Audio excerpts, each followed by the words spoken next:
আমি বলবো আহত লোক যারা মিডিয়া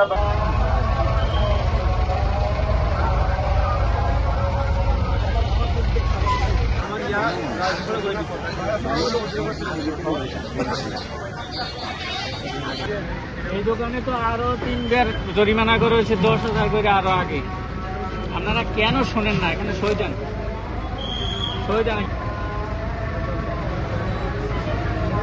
প্রত্যেকটা দোকানে করলে ভালো হইবে।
যারা হকাররা রয়েছে তাদের পুনর্বাসনের জন্য আমরা জানি যে আমাদের সিটি মার্কেটটা এটা 3 তলা 4 তলা 5 তলা 6 তলা 4টি ফ্লোর আমরা তাদের জন্য রেখেছি। তারা যেই আসবে, তারা যে ফুটপাতে ব্যবসা করেছে এরকম একটা ফুড করতে পারলে আমরা তাদেরকে এখানে পুনর্বাসন করব। আর কোনো সুযোগ নেই, আমাদের এই অভিযান নিয়মিত থাকবে। আপনি জানেন যে আমাদের নির্বাহী ম্যাজিস্ট্রেট নিয়োগ হয়ে গিয়েছে, উনি আমাদের অলরেডি দায়িত্ব নিয়ে নিয়েছেন। আমাদের কাজ এখন আমাদের এই অভিযান চলমান থাকবে। এখন আর পুনরায় দখল করার আর কোনো সুযোগ থাকবে না।